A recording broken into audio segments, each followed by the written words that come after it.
Alors, bonjour. Bonjour, on est les Jeunes Pop et c'est Capital. Bienvenue sur le média, c'est réel, ça commence bien. Le média du collectif Sud Global et des Jeunes Pop suisses.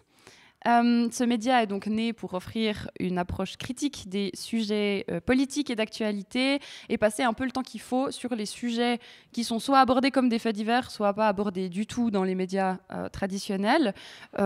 Aujourd'hui, on est donc en live à l'occasion de Formaction, le week-end de formation des Jeunes Pop. C'est ça. Et du coup, pour nous, chaque émission, elle coûte de l'argent à produire. Pour les monteurs, pour la régie, juste là, qui fait un travail depuis 1 heure, là, c'est incroyable. Pour les monteurs, pour tout le monde. Donc en fait, soutenez-nous. On va ouvrir un Tipeee, si c'est déjà pas le cas. C'est pas encore le cas, mais bientôt. Si c'est pas le cas au moment où la vidéo elle sort, du coup, on aura un Tipeee et du coup, venez nous soutenir, on sera très reconnaissants. Et puis autrement, partagez, commentez. Les petits likes et ça va être super. Ouais, c'est important pour le référencement, on le dit pas assez souvent et c'est quand même important pour le média. Je précise aussi d'avance que ce à quoi on va faire référence, si on a des sources ou des articles ou, sur lesquels on s'est basé pour la discussion d'aujourd'hui, ce sera aussi mis en description de l'émission si vous voulez aller jeter un œil et puis vous renseigner, approfondir un petit peu, puisque on n'aura probablement pas le temps de tout traiter en 1 heure et demie aujourd'hui. On remercie beaucoup. Donc, on a dit, on est en live au week-end de formation des Jeunes Pop suisses. Donc, on a un public qui est là dans la salle avec nous aujourd'hui. Donc, c'est bizarre de s'adresser aux gens en ligne en ayant un public ici. Vous pouvez faire du bruit, hein. Faites un peu du bruit, là.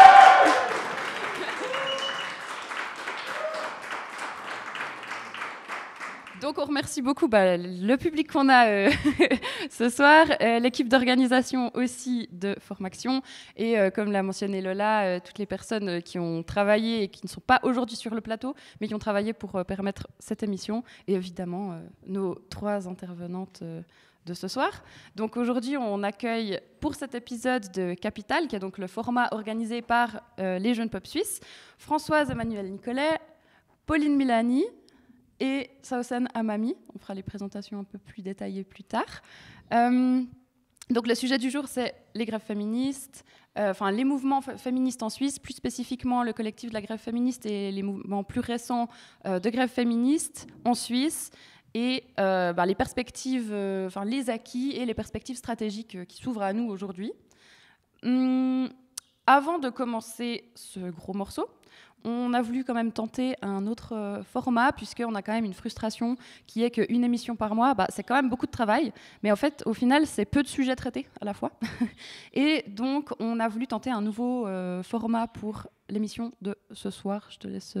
C'est ça, on va avoir un nouveau format, ça va peut-être parler un peu plus d'actualité, peut-être un peu moins sur des sujets travailler vraiment dans la profondeur, mais des trucs un peu plus de la réaction directement. Puis du coup, on va accueillir Titou pour sa chronique.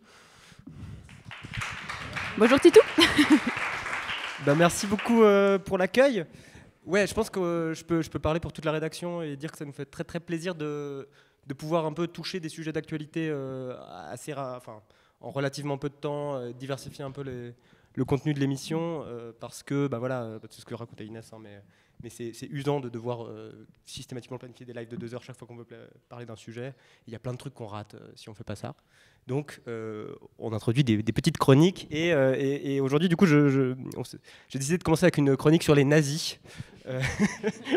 Voilà, tout de suite. Voilà, on commence par un point Godwin. Non, alors en fait, je sais pas si vous avez suivi, mais en décembre, en décembre de l'année passée, janvier de cette année, on a appris on a découvert des nouveaux comptes en banque qui ont appartenu à des anciens nazis et des anciens SS chez Crédit Suisse, dont on ignorait l'existence jusque-là. Alors qu'est-ce que c'est que cette histoire? Comment c'est arrivé? En fait, ce qui se passe, c'est que donc Crédit Suisse s'est effondré. Je ne vous apprends rien. Et Crédit Suisse avait une certaine politique d'archives, d'accès à ces archives, qui faisait qu'en fait, il n'y avait pas d'accès à ces archives sur tout un tas de sujets. Et avec le changement de direction, UBS s'est dit qu'ils allaient s'acheter une réputation et qu'ils allaient donc ouvrir l'accès à ces archives-là aux historiens et aux enquêteurs qui travaillent là-dessus. En l'occurrence, il y avait une une commission d'enquête du Sénat américain qui travaillait là-dessus depuis un certain temps, qui avait déjà essayé d'accéder à ces archives, ça n'avait pas marché.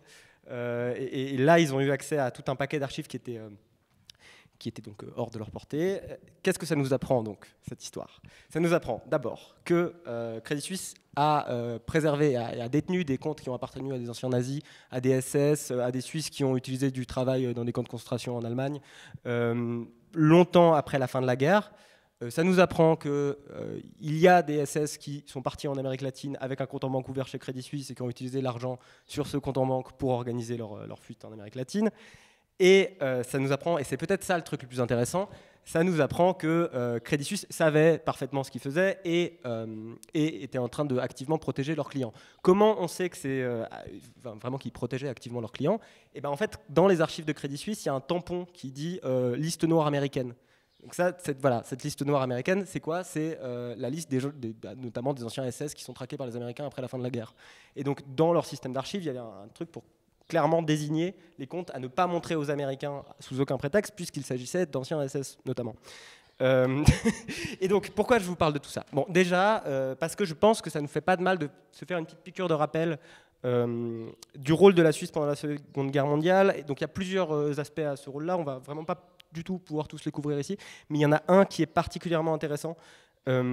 C'est l'histoire de l'or. Donc, je ne sais pas si vous avez la ref, mais... Ouais, donc ce qui s'est... L'or nazi ? Ouais, l'or nazi. C'est fou. Mais en fait, il est pas... Ouais. Donc l'or nazi, c'est quoi ? C'est le Troisième Reich fait la Deuxième Guerre mondiale.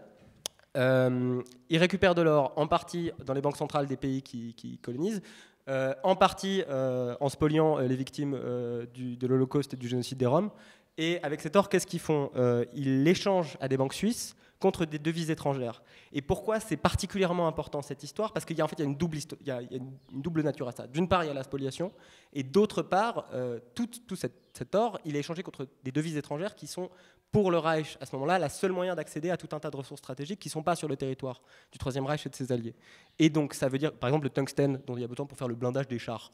Et donc, ça veut dire qu'en fait, la Suisse a pas mal participé à rallonger la Seconde Guerre mondiale en faisant ça, parce que c'était le premier fournisseur de l'Allemagne nazie de devises étrangères.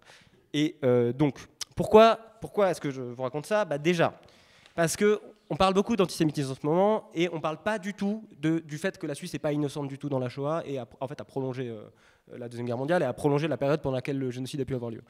Ça, c'est un premier point qui est assez clair, qui est assez facile d'accès. Mais il n'y a pas que cette question-là. Il y en a une autre qui dit quelque chose, je pense, de la Suisse et un peu du tissu idéologique du pays.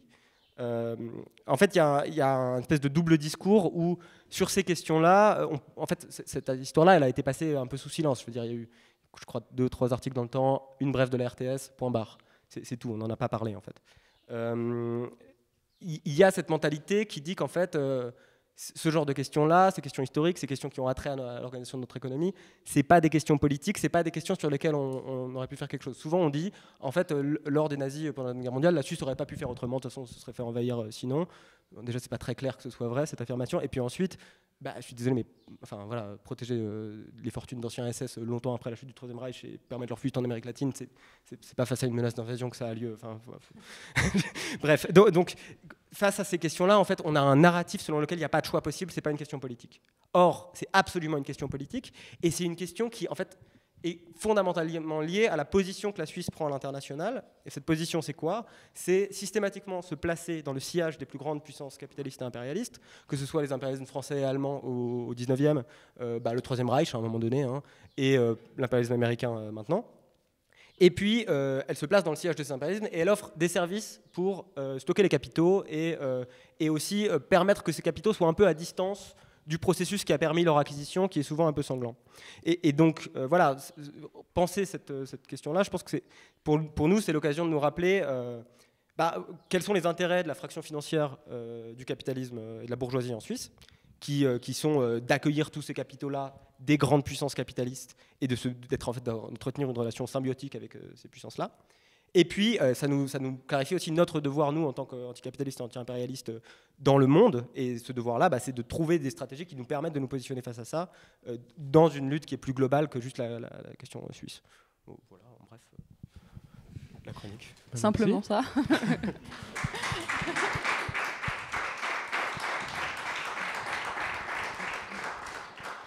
Peut-être pour rajouter un truc aussi, tu disais tout ça, c'est pas nouveau.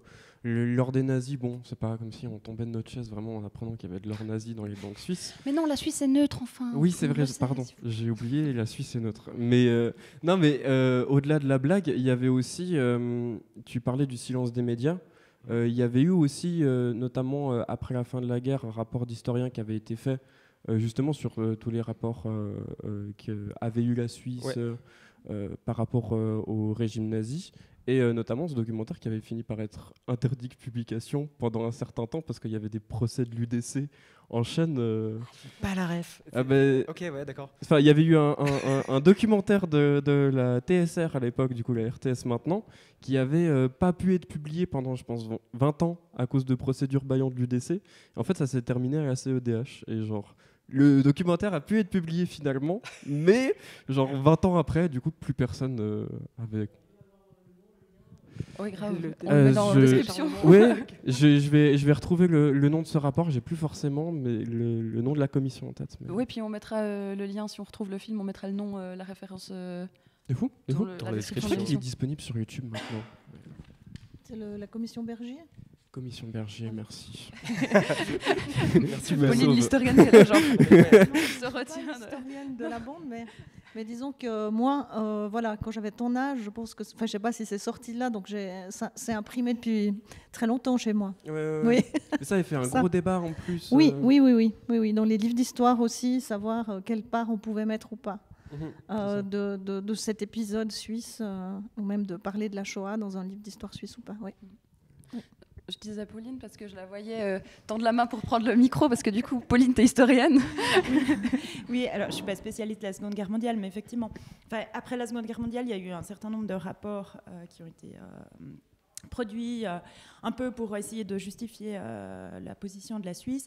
Et dans les années 90, et c'est ça qui est assez scandaleux avec cette histoire de Crédit Suisse, c'est que dans les années 90, la Suisse a déjà été accusée et ça a débouché sur cette commission Bergier que tu mentionnais, donc une commission avec beaucoup d'experts qui ont travaillé pendant des années, qui ont eu accès très difficilement, mais qui ont eu accès aux archives, dont une partie s'est refermée d'ailleurs juste après la publication du rapport en 2002, sauf erreur. C'est un immense rapport, il y a style, je sais pas, je dis comme ça de tête, mais 15 volumes. Tout est accessible en ligne, gratuitement. Et le volume final, c'est un pavé. Il y a une petite synthèse assez rapide. Ça a été accessible tout de suite. Mais il y a eu un contre-groupe qui s'appelait... Mémoire, histoire vécue, je crois, de droite, qui disait non, mais c'était pas comme ça que ça s'est fait, etc., etc. Mais dans le monde historien, on sait exactement ce qui s'est passé. Il n'y a pas de doute sur ce qu'a fait la Suisse pendant la Seconde Guerre mondiale. Par contre, ce qui est hyper scandaleux, c'est de se dire que dans les années 90, Crédit Suisse a délibérément caché des documents. Et ça, voilà, bon, ça nous étonne à moitié. Mais ça, c'est quand même assez grave, quoi. Ouais, il y a le bouquin de Pietro Boschetti qui s'appelle, je crois qu'il s'appelle L'or des nazis. Qui est une synthèse de cet immense rapport. Une synthèse de la synthèse, je crois. Voilà. Ouais, et qui est vraiment, qui est pas deg, qui est 200 pages, qui se lit vite et qui, si vous voulez savoir un peu les grandes lignes du truc, je le recommande, c'est bien. Pareil, ce sera en description. Ouais. Ce serait intéressant de savoir si Joseph Mengele a pu, comme ça, financer sa retraite en Argentine, puisqu'il est mort d'une crise cardiaque en prenant son bain dans l'océan Atlantique un matin. Ouais, on ne sait pas. En fait, actuellement, on n'a pas les noms des gens qui ont été retrouvés dans les archives. Le groupe américain qui a fait des recherches a publié un rapport intermédiaire, mais on ne sait pas en fait ce qu'il y a dedans. Donc ça viendra, je pense. Mais moi, ce qui me fait rire, c'est aussi le fait que ce soit l'UDC pour redorer son image. Et là, non, mais en fait, on se distance de ce que Crédit Suisse a fait. Et donc, du coup, on va sortir les archives dégueulasses. Mais en même temps, on sait très bien qu'en fait, eux-mêmes ont les mêmes. Parce qu'en fait, c'est un jeu de pions, quoi. On sort le CEO j'allais l'appeler UDC, c'est pareil. De l'UBS, en fait, il part en vacances quelques semaines et puis après il revient CEO d'une autre banque. Enfin, dans le sens où les pions à la tête de ces organisations, c'est toujours les mêmes. Mais moi, en fait, cette histoire-là, elle me fait sourire parce qu'en fait, je suis là, mais attendez les gars, dans 20 ans, ce que vous êtes en train de faire aujourd'hui, là, on va pas vous rater, quoi. Même pas dans 20 ans. Enfin, genre, littéralement, là, tout ce que les assurances sont en train de faire, tout ce que UBS est en train de faire, en mode « Oh, je veux redorer mon image », donc du coup, c'est vrai que Crédit Suisse, ils ont fait un problème, ils ont caché de l'or nazi, enfin, ils les ont aidés et tout. Je suis désolée, mais combien de personnes vous avez tué avec vos investissements, là, dans l'État sioniste? Combien de personnes vous êtes en train de, genre, de manière complètement, tranquille pépouse, quoi. Genre, c'est tout à fait normal de continuer à faire ça. Et en fait, moi, ce qui me fait sourire dans ce genre de truc, c'est l'espèce de mémoire, mais ultra courte de nous, quoi. En fait, de la population, dans le sens où, en fait, on passe d'un choc à un autre, et je suis là, mais les gars, la Suisse, depuis son existence, elle est comme ça. Enfin, je veux dire, c'est pas une surprise. Elle a toujours mis en évidence cette carte de nous sommes neutres parce que nous avons la Croix-Rouge, et en fait, on fait genre, et puis on aide au niveau des otages, etc. Mais ok, on a la Croix-Rouge, mais on a UBS, on a Crédit Suisse, on a Glencore, on a Nestlé. Enfin, je veux dire, en termes de trucs dégueulasses, on est quand même assez fort, quoi. Ouais, puis en fait, la neutralité, c'est aussi une part du soft power qui permet d'être dans le sillage de plusieurs puissances impérialistes à la fois, en fait. Enfin, la neutralité, c'est pas neutre. Et on a tendance à vraiment toujours ramener ça à la question humanitaire. Enfin, tu as mentionné vaguement t'es passé sur le génocide des Yéniches, notamment. En fait, en 2013, je crois, il y a eu une reconnaissance du Conseil fédéral en disant oui, effectivement, on a eu un rôle, on a commis un génocide. Mais en fait, ça s'arrête là, quoi. Ça s'arrête à une dimension humanitaire, de la même manière que maintenant on le fait pour la Palestine, quoi. On dit ah oui, c'est un drame humanitaire, mais il n'y a pas.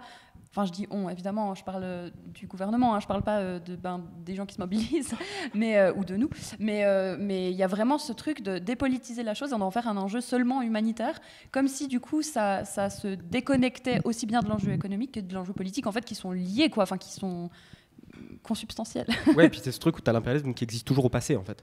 Enfin, on reconnaît qu'il y a un impérialisme, on reconnaît qu'il y a un rôle génocidaire quand c'est le passé, mais quand les intérêts qui sous-tendent ce genre de dynamique sont toujours en jeu, et ben ça n'existe pas. On ne va jamais parler d'impérialisme pour ce qui se passe. Et on va aussi cacher le fait que cet impérialisme, il est extrêmement parfumé de fascisme et de racisme, et qu'en fait ce racisme est toujours là, mais sauf qu'il change, en fait, on va mettre des personnes devant par rapport à d'autres, etc. Mais qu'en fait, on ne peut pas être ultra-impérialiste sans être complètement fasciste, et donc du coup, faut se regarder dans une glace et se dire que la Suisse est un pays crypto-fasciste, impérialiste, et puis c'est pas grave, on va faire en sorte que ça change. Mais le fait de voir et de nommer, je pense que c'est hyper important.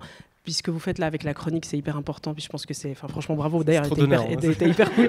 Elle était hyper cool, cette chronique et tout. Mais juste que, faut pas se leurrer sur nous sommes neutres et on est gentils, etc. On est vraiment dégueulasse, quoi. Ouais, il faut être lucide, quoi. Oui, c'est ça, il faut le voir. Je suis désolée, hein, on arrive déjà au bout des 15 minutes qu'on a prévues pour la chronique. Peut-être c'était un sujet qu'on aurait pu développer plus que pour une chronique de 15 minutes. Non, mais il y en aura d'autres. C'est le principe, c'est qu'on va multiplier un peu. Oui, mais du coup, on arrive gentiment au bout du temps prévu pour la chronique. Donc, merci beaucoup, Titou. Merci à vous. Et puis, vous pouvez applaudir, hein. Merci.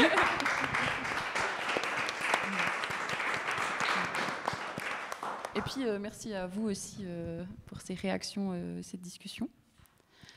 Et puis, merci d'être venu aussi à Schwarzsee. Hein. Enfin, c'est loin, quand même. C'est beau, mais c'est loin, quand même. Et du coup, on peut partir un peu plus sur la discussion qu'on voulait avoir de base.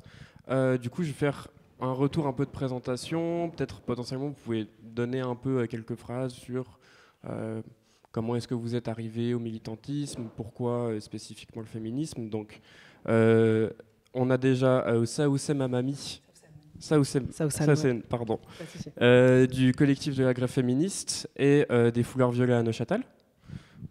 Merci d'être venu. Merci à vous.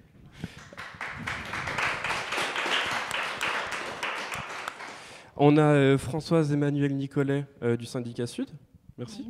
Merci de l'invitation, très volontiers. Puis c'est assez exotique de venir au Lac Noir, somme toute. Et puis Pauline Milani, historienne spécialisée sur les mouvements féministes à l'Université de Fribourg. Ouais, merci aussi pour votre invitation. Avec plaisir. Oui, parce que...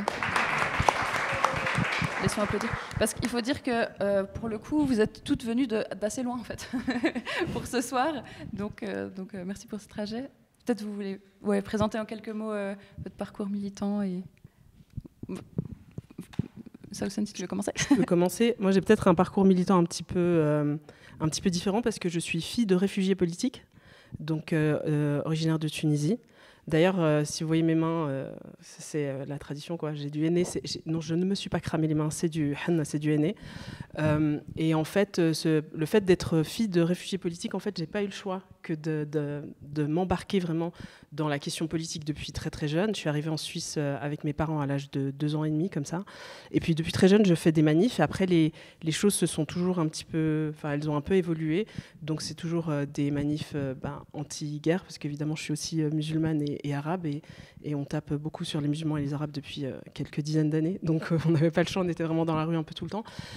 Et ensuite, ça c'est un petit peu avec mes lectures, notamment à l'université. J'étais à l'université de Lausanne pour faire des études de sciences politiques, où là, je me suis un petit peu ouverte aux différentes autres thématiques, notamment les thématiques sur l'économie et les économies alternatives, et aussi le mouvement féministe, où pendant très longtemps, je refusais de faire partie de ça, parce qu'il faut savoir que moi à l'époque je portais un hijab, un foulard, et qu'à l'époque c'était le seul mouvement féministe qui existait, c'était ni pute ni soumise, et que c'était genre en mode soit t'étais contre ton identité, ou tu faisais partie en fait de ce féminisme à la Simone de Beauvoir, bourgeois blanc parisien. Et puis moi j'étais là, désolée du terme, mais allez vous faire foutre, je vais pas faire ça du tout. Donc j'étais en fait même quasiment anti-féministe, parce que pour moi c'était que ça. Et ensuite je me suis un petit peu instruite quand même, parce qu'on va pas rester dans son coin. J'ai lu d'autres choses que les lectures francophones et françaises. Et là j'ai découvert aussi d'autres formes de féminisme, et je suis tombée amoureuse du féminisme intersectionnel. Et après, ça a été une histoire un peu passionnelle avec le mouvement de la grève féministe depuis 2019, où je vais à chaque manif qu'il y a, et je me suis un peu plus engagée. Donc c'était vraiment un parcours, disons, qui était presque dans mon ADN, disons, d'être dans ces mouvements un peu militants. Merci. Françoise ? Bon, oui, alors moi je ne vais pas vous raconter toute ma vie, mais disons, ça fait quelques mois que je suis retraitée de l'enseignement, où j'ai été prof sur Vaud, on dira un gymnase, on dira l'enseignement post-obligatoire.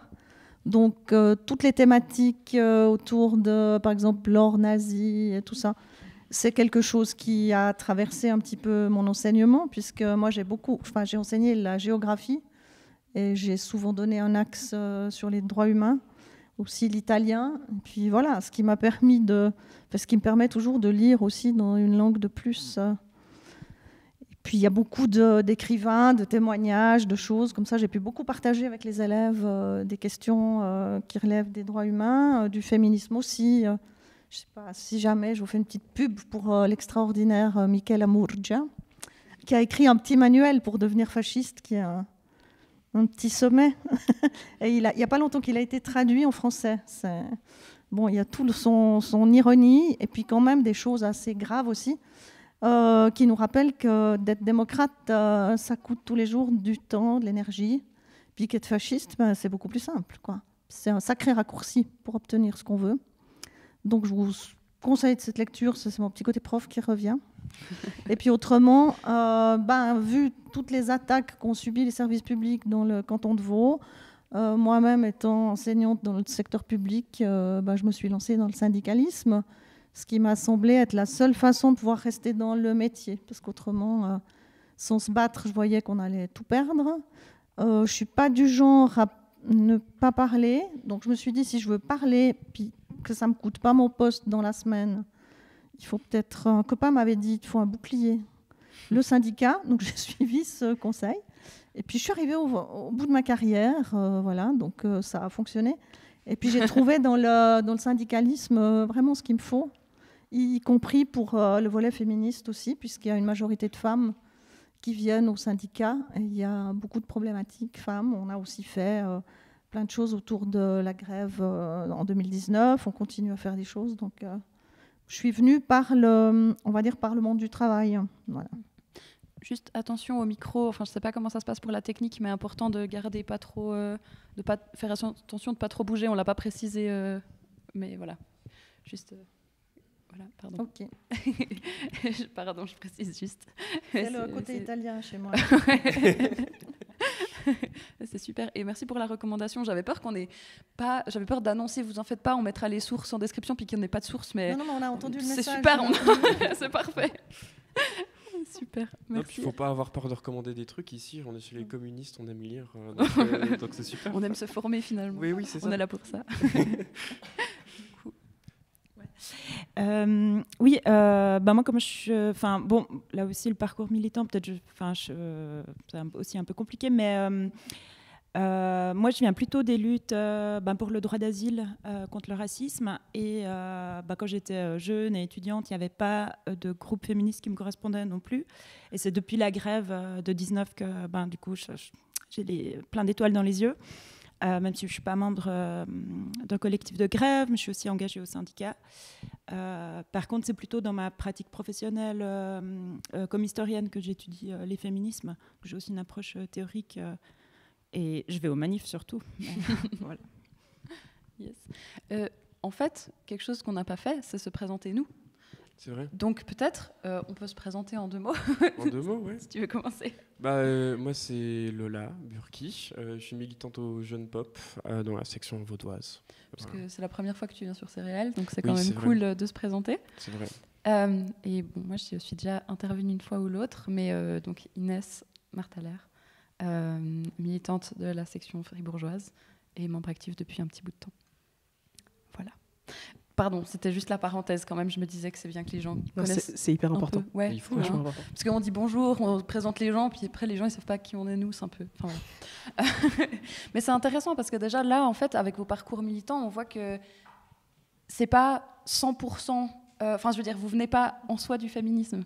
Vous venez toutes d'ailleurs, et je trouve que c'est assez intéressant et parlant par rapport déjà au mouvement de 2019. Puisque, si je ne me trompe pas, dans l'appel à la mobilisation du 14 juin 2019, il y avait cet appel de « si vous vous reconnaissez dans une de ces revendications, ne serait-ce qu'une seule, venez, vous êtes les bienvenus ». Et puis, ça va venir, je pense qu'on va en rediscuter, mais des enjeux du féminisme comme lutte, est-ce que c'est une lutte seule, ou à mener seule, indépendamment du reste, ou non? Enfin, je pense que... On se doute de la réponse, n'est-ce pas?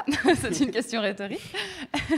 mais voilà, donc peut-être justement ce 14 juin 2019, donc il y a près de 500 000 personnes, d'après l'Union syndicale suisse, qui sont descendues dans la rue pour l'égalité salariale, pour la reconnaissance du travail domestique, pour la fin des VSS, donc les violences sexistes et sexuelles.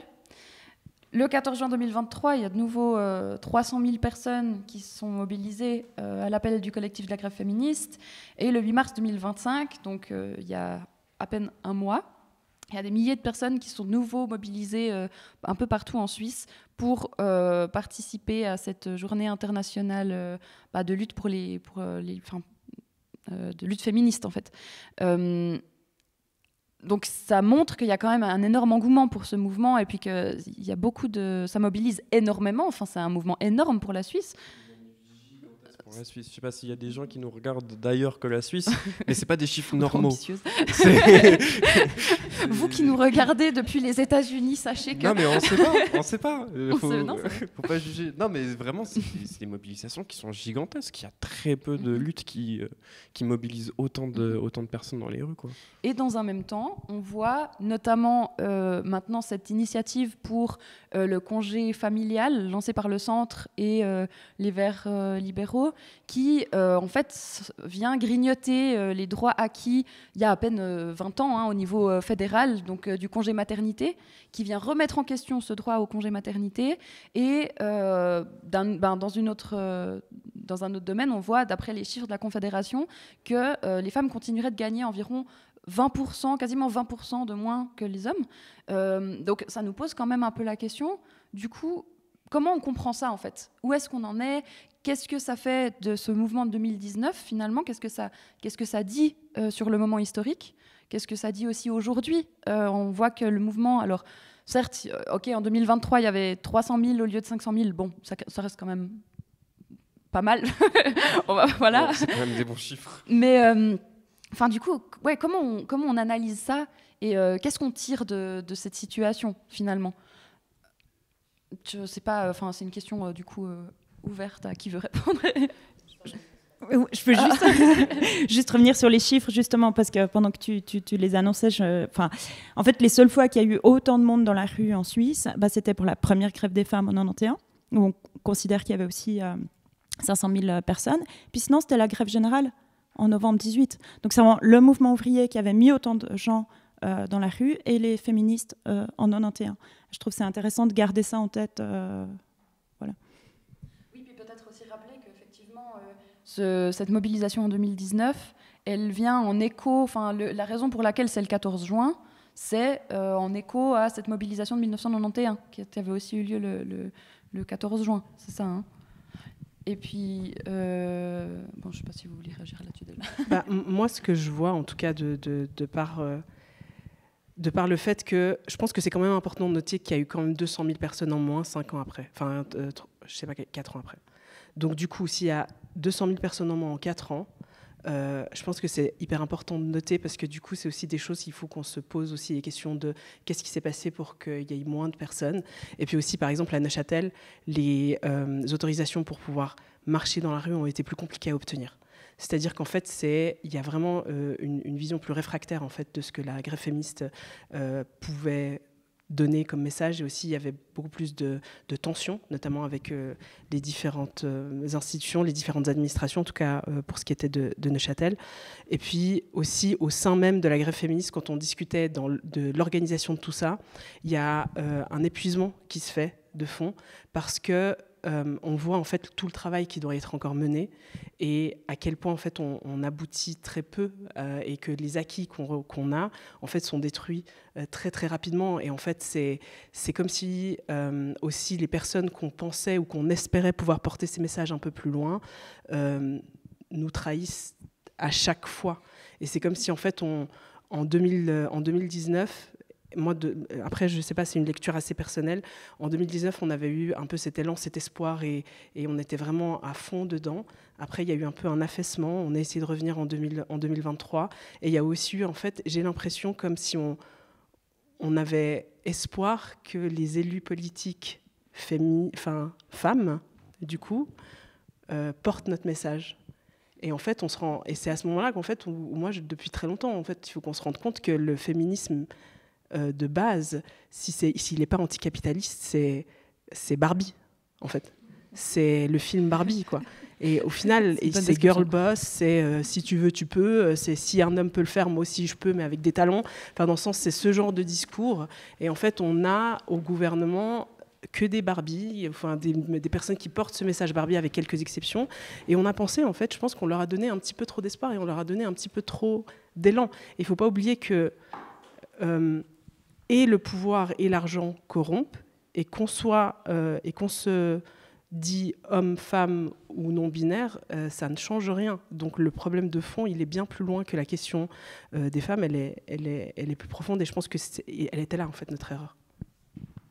Tu dis de se confier envers les élus politiques d'attendre autant des élus politiques. Ouais. Okay. Oui, alors là, je ne peux que rebondir là-dessus. Puisque moi je représente un syndicat qui est apolitique et qui tient comme à la prunelle de ses yeux à rester à distance, même si moi je suis là, parce qu'avec les popistes on a quelques accointances politiques, mais disons que c'est tout, hein. Autrement on est justement revenu ou peut-être jamais parti sur ce chemin de penser que des élus vont nous représenter, mener des luttes. Pour nous, même des fois, on se demande s'ils les mèneraient un petit bout avec nous. S'ils les mènent un petit bout, c'est déjà quelque chose. C'est clair que moi, je partage cette analyse alors un peu de ce soufflet qui est en partie retombé, dans lequel, peut-être par cette explosion dans la rue, enfin moi je me rappelle déjà le 8 mars 2019, j'étais avec une copine qui a mon âge, puis on était là, puis on se disait, mais elles sortent d'où, toutes ces jeunes qu'on n'a jamais vues, etc. Puis après, on s'est revus un an après. Alors, il y avait le Covid, mais enfin, on se parlait quand même. Puis on disait, mais on espère qu'elles vont ressortir, qu'on va les revoir en dehors d'un moment qui avait vraiment capitalisé une énorme colère. Et puis, c'est clair qu'il y avait aussi dans ce mouvement certaines composantes qui travaillaient pour des forces politiques, sans aucun doute. Et puis, quand on va titiller le monde politique avec du féminisme, je crois que, on ne peut pas faire pire pour le pouvoir que de venir avec des revendications féministes. Moi, c'est une chose qui me frappe parce que ça va jusqu'à l'absurde. Mais je me rappelle justement qu'à la veille du 14 juin 2019, il y avait le patron du centre patronal le directeur du centre patronal qui avait dit que la grève, c'est le poison social. Puis je crois que ça dit pas mal, juste le mot, hein. Il y avait l'idée de faire une grève féministe et il rappelait qu'au-delà qu'elle soit féministe, la grève déjà était un poison social, parce que je me rappelle qu'on avait lancé une campagne « Je suis une poisonne sociale ». Donc ça nous a aussi donné un super slogan. Mais on voit bien, si je vous donne une anecdote récente, revendiquer dans le canton de Vaud que l'État de Vaud, qui est le plus grand employeur du canton, pose comme une obligation qu'il y ait des salles d'allaitement dans lesquelles on pose un frigo. Je ne parle pas de l'évier avec l'amener d'eau. Ça, on dirait qu'il faut amener de l'eau sur la Lune. Mais disons que pour le frigo, l'argument, c'est que ça ne sera pas possible d'aller au-delà de la recommandation pour des questions de durabilité. Voilà, juste pour dire. C'est l'écologie qui bloque le féminisme, finalement. Oui, c'est ça. Ouais, ça les arrange d'être écolo quand c'est pour Mais là, si c'était un club de bridge ou de yas, où on sait qu'il y a une école dans laquelle il y a eu, jusqu'à il n'y a pas longtemps, un fumoir. Alors maintenant, il y a une salle d'allaitement à la place, c'est une jolie victoire. Mais disons que je pense que pour un fumoir, on demande un frigo, ça doit passer. Quoi. Et on voit bien qu'on dérange au-delà du réel quand c'est un mouvement de femmes. Ça n'est pas que, je sais pas, une revendication salariale de femmes, c'est pas qu'une revendication salariale. C'est une petite révolution. Puis c'est bien compris en face. Le projet qu'on a de changer, de transformer la société par le biais aussi du féminisme, je crois qu'ils ont bien compris en fait ce qu'on veut faire. Il y a une remise en question vraiment du modèle, en fait, du rôle social, du travail de reproduction, des femmes qui sont chargées de faire le travail de reproduction, et donc travail de reproduction de la force de travail, à savoir donc se charger de, je sais pas, faire à manger, élever les enfants, faire les courses, faire le ménage, y compris, que ce soit dans la sphère salariale ou non, puisque en fait, ça permet du coup d'avoir ensuite le travail productif des bons petits travailleurs, quoi. On va pas faire un cours de... allez regarder l'émission sur le travail de reproduction avec Léopoldina Fortunati, on a parlé de ça. Non, puis moi je trouvais que tu soulevais un truc aussi assez intéressant, c'est que tu parlais du fait que le chef du centre patronal a tiqué sur le mot grève dans un contexte suisse où la grève est quelque chose de très compliqué et où globalement faire grève c'est quasiment impossible. C'est intéressant quand même comme chose sur le fait aussi avec des relents misogynes aussi, mais c'est qui ces femmes qui viennent remettre en question la grève en fait. Puis on en avait discuté lors de la préparation, mais il y a aussi la dimension justement quand même de conflit aussi dans la sphère du travail et en fait dans la sphère économique. Le mouvement de la grève féministe en Suisse, je crois que c'est Pauline, c'est toi qui l'avais amené, qu'il venait d'Amérique latine à la base. Et on reprend finalement, on a repris en Suisse un mouvement qui a débuté en Amérique latine et qui lui se construisait beaucoup autour justement aussi de la compréhension économique. Je sais pas si tu veux développer un peu là-dessus peut-être. Oui, ce que je disais là quand on s'est vu pour préparer, ce que je trouve hyper intéressant dans le mouvement de grève qui a commencé en 19 en Suisse, c'est que ça s'inscrit dans une perspective beaucoup plus globale. C'est pas juste un petit problème suisse qui serait là, puis que tout à coup on se réveille, puis on se dit tiens, on pourrait faire quelque chose. C'est qu'il y a quand même eu un renouveau des luttes féministes dans le monde. Et on parle beaucoup en Europe du mouvement MeToo, parce que ça a été ultra important pour nous. Mais en fait, ça s'inscrit dans quelque chose de plus ancien qui vient d'Amérique latine. Et ça, je trouve hyper important, parce qu'on a tendance à l'oublier et puis à se concentrer un peu sur notre petite perspective occidentale, etc. Mais c'est très, très important parce que les mouvements de lutte en Amérique latine qui ont pris la rue, qui ont fait des analyses justement hyper intersectionnelles dès le début, aussi ancrées dans les luttes économiques, ont inspiré les camarades en Espagne, en Italie et finalement en Suisse. Et on s'inscrit là-dedans. Et je pense que c'est important de le regarder de manière globale et pas juste local. Mais je profite que j'ai le micro aussi pour rebondir ce que vous avez dit, parce que je suis assez d'accord, mais en même temps, et puis ça fait le lien avec ce que tu disais sur la grève qui fait peur à tout le monde en Suisse. Ben, c'est clair, ça serait beaucoup mieux de s'appeler manif féministe, même si c'est un peu des manifs féministes qui se passent quand même et pas vraiment des grèves. Mais je trouve important qu'il y ait le mot grève justement pour faire un peu peur.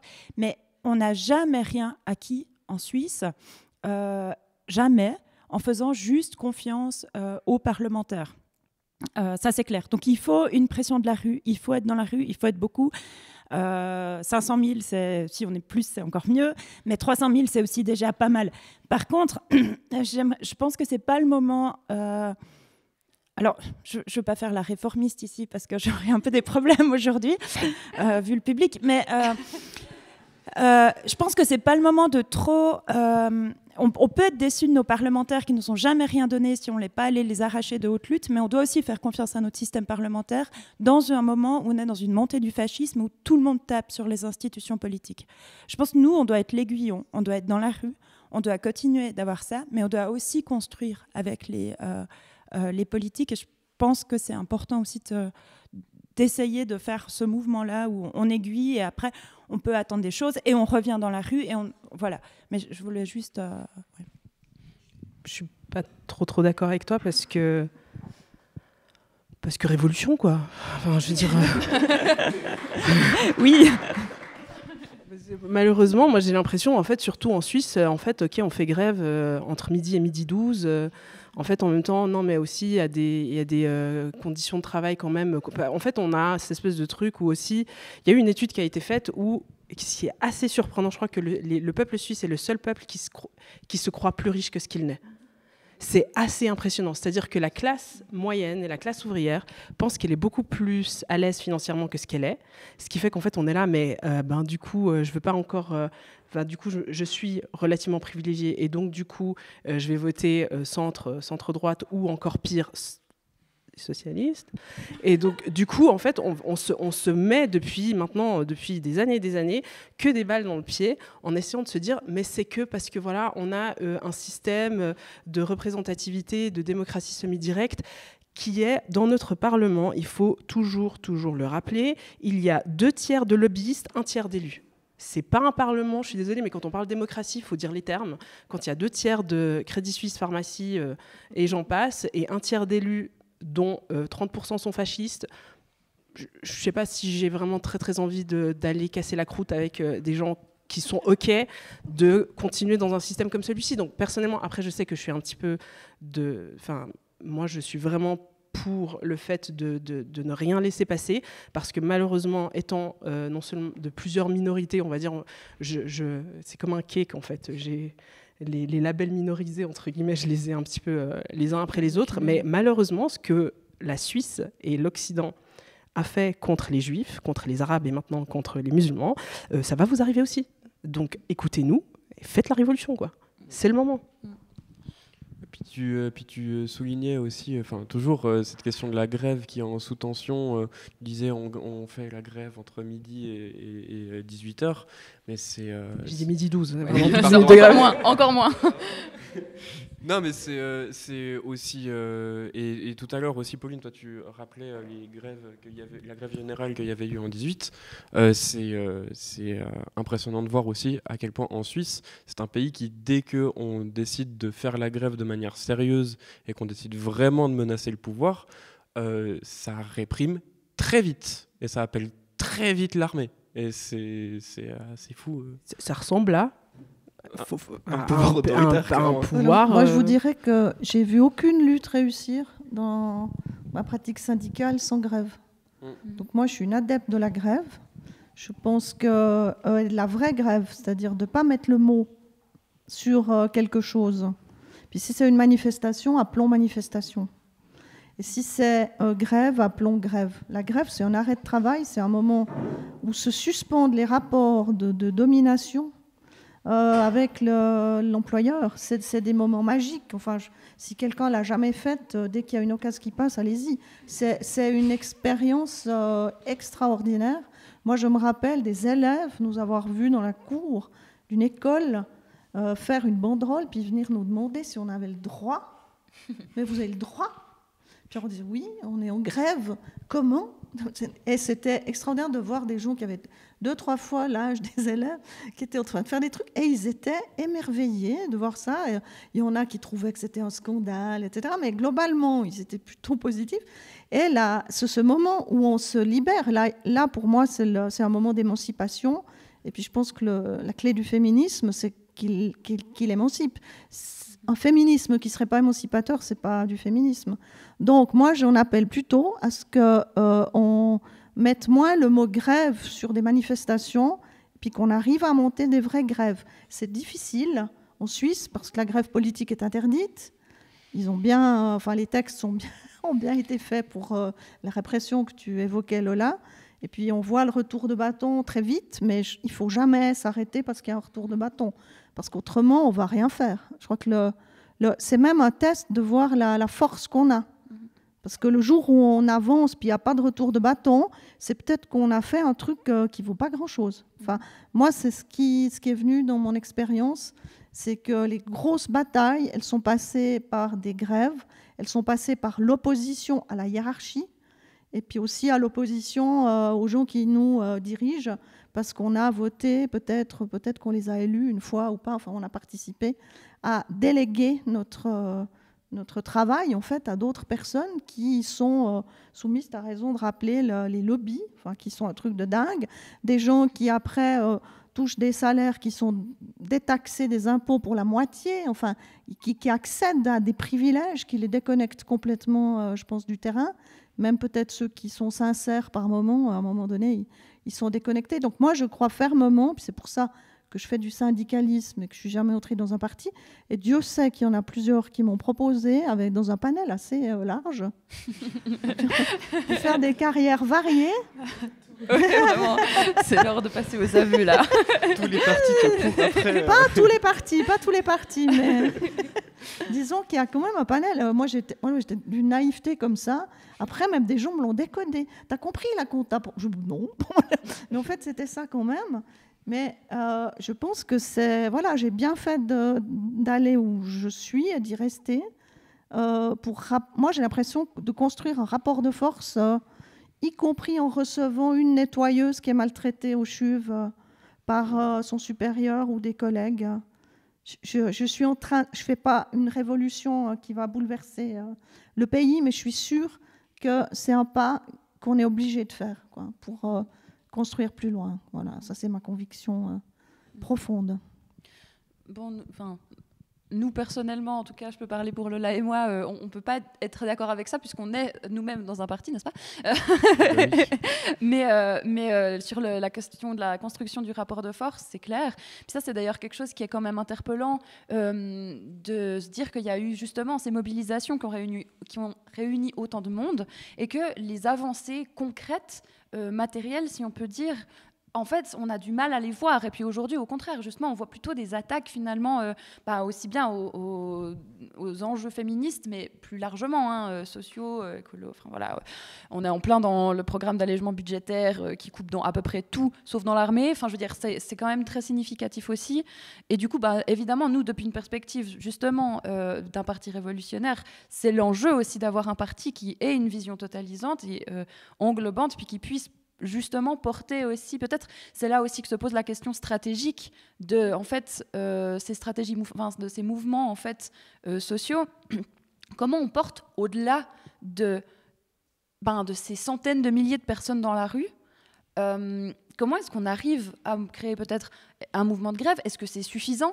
Est-ce qu'il ne faut pas autre chose? Alors à nouveau, nous en tant que membre d'une organisation marxiste, on a une réponse qui est évidemment celle d'un parti aussi qui doit dépasser les simples sphères du parlementarisme, mais aussi œuvrer à travers ces sphères-là.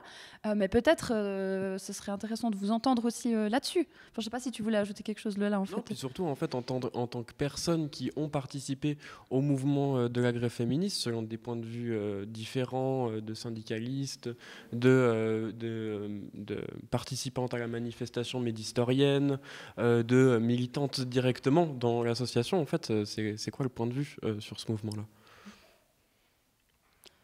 Pareil, prenez la parole. J'ai l'impression que je parle beaucoup, donc je vais laisser.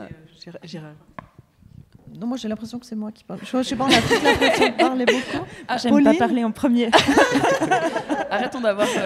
Moi je dirais qu'on a de la peine à concrétiser le 15 juin. C'est-à-dire, il y a le 14, moi j'ai souvenir d'avoir monté des trucs, d'avoir fait d'avoir fait la triple journée. Il faut se dire, mais on est dans le paradoxe de cette histoire aussi. On organise ce 14 juin, c'est une espèce de paroxysme.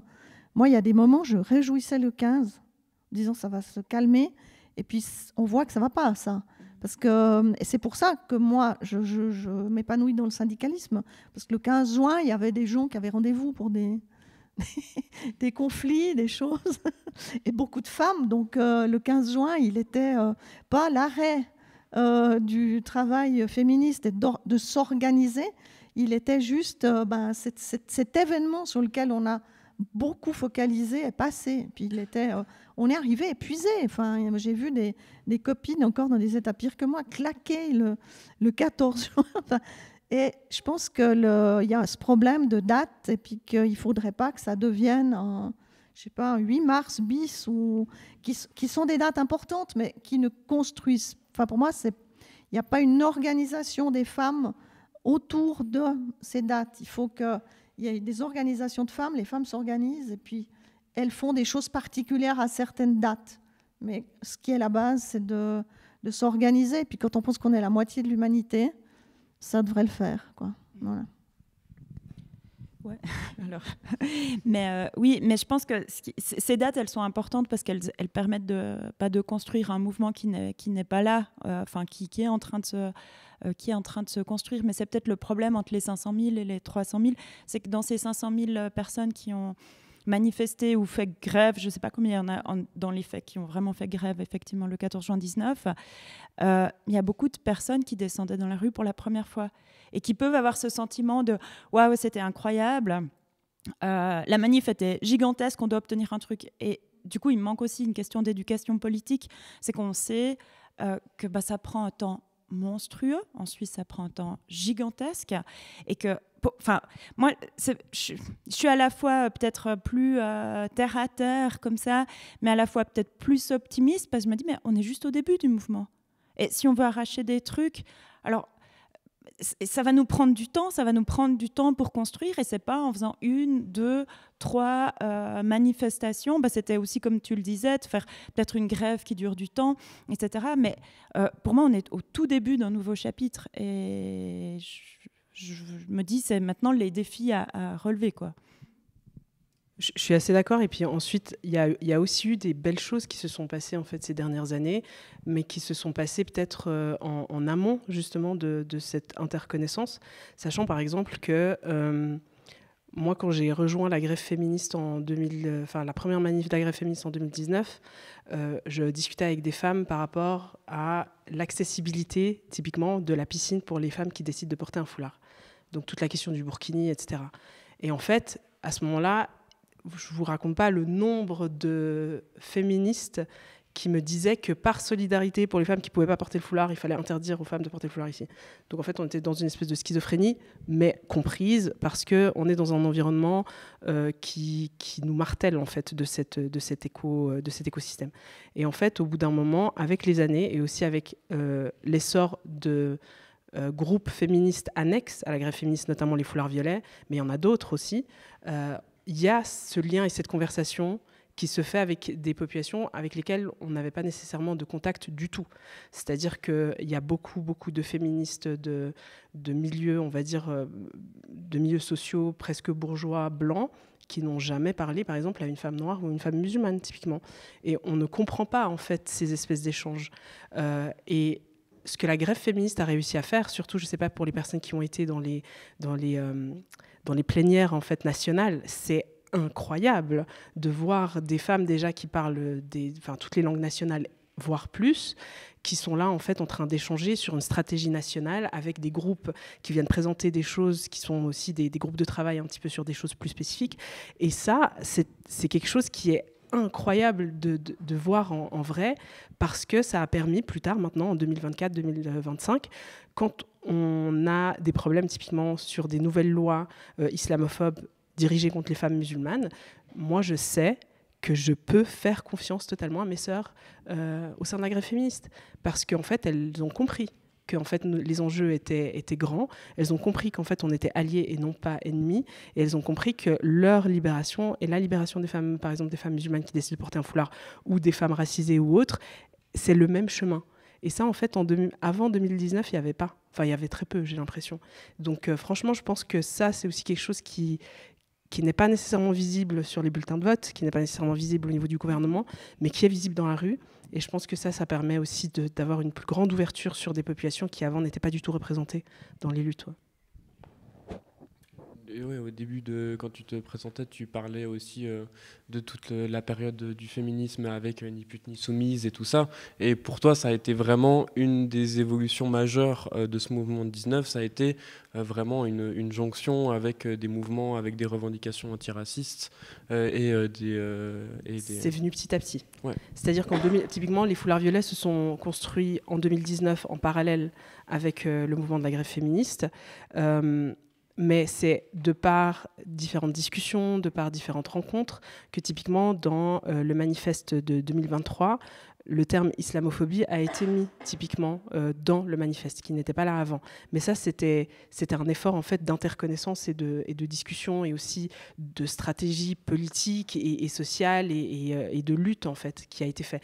Mais disons que l'espace de cette grève féministe nous a permis justement d'amener des thématiques qui avant étaient mises en fait dans le noir. Et elles étaient vraiment balayées sous le tapis.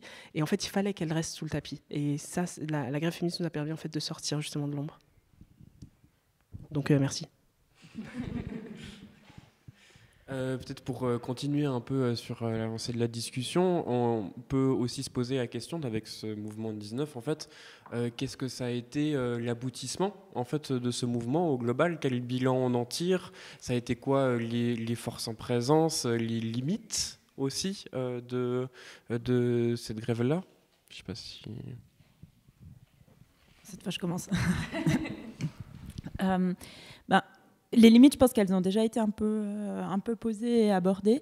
Et moi, on peut faire un bilan intermédiaire, mais encore une fois, c'est surtout pas le moment de faire un bilan de l'aboutissement de ces luttes, parce qu'on risque de rester sur quelque chose un peu amer comme ça. Oui, bon, ben voilà, maintenant on se ramasse en plein des forces antiféministes.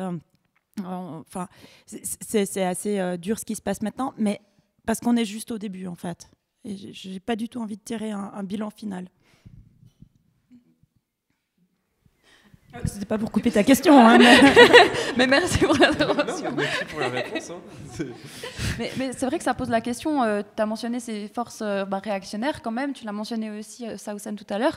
Je pense qu'effectivement, nous, l'enjeu aujourd'hui, c'est pas de tirer un bilan et pour mettre un point final à ces mobilisations, mais plutôt pour voir, OK, qu'est-ce qu'on tire de ce qu'on a fait jusqu'à maintenant ? Quelles sont les erreurs à peut-être ne pas répéter? Quelles sont les pistes à explorer pour la suite? Il y a quand même aussi historiquement, les mouvements féministes sont aussi construits historiquement en dehors des syndicats et des partis, puisque les syndicats et les partis sont historiquement pas du tout un soutien au mouvement féministe.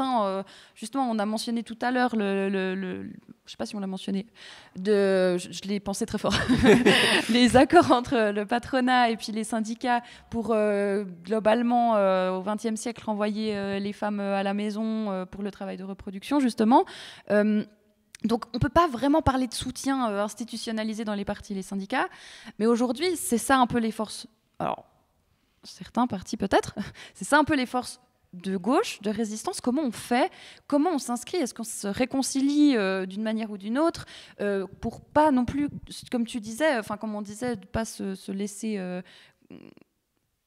avoir trop d'espoir en finalement des parlementaires en une démocratie qui ne répond pas à des besoins révolutionnaires. Et puis, comment est-ce qu'on se bat face à cette vague réactionnaire qui nous arrive dessus? Qu'est-ce qu'on fait en fait de tout ça, avec tout ce matériau qu'on a mis à jour là maintenant, qu'on a discuté? Comment on continue? La question était longue et brouillonne, j'espère que c'est clair. Je sais pas, moi je me dis qu'on construit un mouvement qui inclut aussi les hommes. Moi je vois dans le féminisme un levier d'émancipation pour les femmes, et puis il recoupe à mon sens des luttes aussi de classe. Et on voit souvent que les femmes qui sont au-delà de venir dans le cortège du 14 juin en tailleur et talons de 10 cm, c'est quelques conseillères d'État en 2019, ça il y en avait, qui viennent là pour la photo en gros, puis faire le buzz, et puis qui ont peut-être grossi les rangs, et c'est peut-être aussi une catégorie de population qu'on voit moins maintenant, parce qu'on est dans une époque où on voit bien que l'austérité sert. Alors dans le canton de Vaud, avec les déficits, l'initiative pour baisser les impôts de 12%, etc., je crois qu'on n'est qu'au début d'une nouvelle vague austéritaire, même si on n'est peut-être jamais complètement sorti de la précédente. On est tout le temps dans des lignes austéritaires. Il y a là aussi un combat de classe à mener. Alors moi, j'ai dans mes références un peu... je ne sais pas si j'ai des références théoriques, en fait, mais j'ai 2-3 lectures. Et j'ai quand même une copine, là. Bon, alors, il faut un petit peu arriver vers 1900. Teresa Claramunt. Je suis fan de Teresa Claramunt. C'est une Catalane de Barcelone. Et puis, elle est extraordinairement loin de nous, puis très près. Et puis, elle dit bien qu'on doit se soustraire à l'autorité du patron, du curé et du mari. Voilà. Donc à la fois, on est très loin d'elle et puis très près. Puis je pense que 2019, c'était un petit bout sur un chemin qui vient depuis bien avant, puis qui est encore long. Mais enfin, c'est un petit peu la vie, le renouvellement comme ça. Enfin, moi, j'aime bien la lire de temps en temps. Et puis elle a 2-3 trucs qui ont été récemment traduits en français, quoi. Voilà. Encore une ref à mettre dans la description. Voilà. C'est parfait. Référence, ça sera vraiment super. Zéro ref. Moi, je vous dis, moi, j'ai 3, 4... en termes de savoir d'où c'est que j'ai trouvé l'information, je ne sais plus. Mais je vous promets, ce que je dis, c'est vrai. Donc, juste trust me, bro, quoi. Et il n'y a pas besoin... ne restons pas dans une logique bourgeoise blanche de trust me, bro, c'est ça mon truc. Écrite. Et ça peut aussi la formation sur le terrain et transmission orale, important. Elle était anarcho-syndicaliste de lutte et de bataille. Et puis elle aurait pu naître n'importe où, il y en a sûrement ailleurs dans le monde, des Teresa Claramunt. Moi, je connais juste celle-là, mais disons que la clé aussi qui est de ne pas sortir la lutte féministe de la lutte sociale. Je pense que c'est une clé aussi, parce qu'autrement, on s'enferme dans des schémas et puis on permet à justement des revendications portées par des femmes qui n'ont absolument rien de progressistes, mais qui vont nous mettre un vernis de progressisme sur les choses. Il faut bien prendre conscience qu'on a aussi une lutte de classe et qu'on a à s'ouvrir là à de la révolution aussi ouvrière, quoi, pour dire les choses clairement. Je suis assez d'accord par rapport au fait que c'est pas seulement une lutte de genre, une lutte de classe, évidemment, c'est aussi une lutte de classification de la population aussi. Et en fait, le fait de... Moi, j'ai l'impression, avec tout ce qui se passe en fait, actuellement dans le monde, on est tellement noyé par la montée du fascisme, ou carrément, je déteste ce mot, la montée du fascisme, c'est jamais descendu, en fait. C'est juste... il est moins caché, disons. Il y a comme un espèce de désespoir en fait, fondamental et profond dans les différentes populations, surtout chez les militants, où en fait on a l'impression que en fait, ça fait des années qu'on fait des trucs et en fait les acquis reculent et puis on voit en fait la vague fasciste arriver et je le sens aussi un peu je veux juste tout lâcher, vivre en ermite au grison et puis tant pis quoi. Mais le truc c'est qu'en fait je pense que ça sert le pouvoir d'être comme ça. Ça sert le pouvoir en fait d'être tout le temps dans le macro. Ça sert aussi le pouvoir et je pense le système de penser que la charge est énorme. Et en fait, plus j'avance dans ma carrière militante et plus je veux vraiment revenir en fait au local. C'est-à-dire que en fait, je pense autour de nous, on a toutes et tous des personnes ressources avec lesquelles on peut faire construire des liens. Je l'avais dit, je vais faire je peux faire une petite pub. Il faut. C'est l'endroit. C'est la seule rêve. C'est le média de gauche. C'est la seule rêve que je vais donner. Si vous voulez un autre média de gauche aussi, il y a mon podcast avec Inès aussi, Inès Elchir qui s'appelle Encore un podcast de gaucho. et que vous pouvez trouver partout, sauf sur YouTube. Et en fait, dans nos analyses qu'on a faites dans les différents épisodes de podcast, c'est que les mouvements sociaux, en fait, ils naissent toujours de manière locale. C'est-à-dire que c'est un groupe de potes, ils en ont marre, et ensuite ce groupe de potes, il augmente, et puis après, il y a un autre groupe de potes qui se coordonnent, etc. Et les plus belles choses sont arrivées en fait par des petits mouvements presque anarchistes, en fait, un petit peu à droite, à gauche, qui se sont ensuite réorganisés et qui ont pu en fait cultiver l'espoir. Et pour moi, on est à un moment dans notre lutte féministe et aussi dans notre lutte ouvrière ou dans notre lutte anti-impériale où on doit trouver ces espaces d'espoir. Et ces espaces d'espoir, en fait, il faut qu'on les trouve entre nous. Mais pas seulement entre nous, genre entre personnes qu'on se connaît, mais il faut qu'on puisse ouvrir les bras vers les personnes qui se sentent seules et qui ne savent pas où aller, parce que c'est l'isolement et la solitude qui fait que le fascisme va pouvoir encore plus augmenter que ce qu'il est déjà là. Et en fait... moi, je pense sincèrement que c'est des petits groupes de broderie au bord du lac. C'est des groupes qui vont aller lire des livres ensemble. C'est des gens qui vont juste aller regarder le ciel ou embrasser des arbres, ou je sais pas. Mais c'est des groupes de personnes, de 5, 6, 10 personnes, en fait, qui vont pouvoir juste respirer, retrouver un peu cet espoir-là, retrouver de la force, se questionner sur ce qui se passe. Et ensuite... en se questionnant, il y aura des belles choses qui vont avancer. Mais juste, ça je l'avais dit en fait pendant le truc préparatoire et je voulais vraiment leur dire, c'est... d'ailleurs, je ne sais pas si je vais dire la même chose, parce que j'avais bien aimé comme je l'avais dit la dernière fois. C'était de ne plus être dans un entre-soi, entre personnes convaincues et motivées, mais dans un entre-nous. Et cet entre-nous, il doit... englober d'autres personnes qui ne sont pas nécessairement autour de nous, par des activités qui ne sont pas nécessairement uniquement politiques, militantes ou syndicales, mais des activités créatives, des activités humaines, qu'on sorte en fait de cet élan de productiviste, mais aussi productiviste dans le monde militant. Exactement comme tu as dit, genre l'épuisement du 14, le crash du 15, tu vois, c'est aussi dans cet esprit productiviste, et qu'en fait on soit dans notre nature profonde d'émancipation, de création. Et à ce moment-là, je pense qu'on arrivera à créer des espaces beaucoup plus grands d'espoir et donc de révolution, quoi. Oui, tu avais dit justement un entre-nous, je trouve ça magnifique. Il faudrait faire des entre-nous.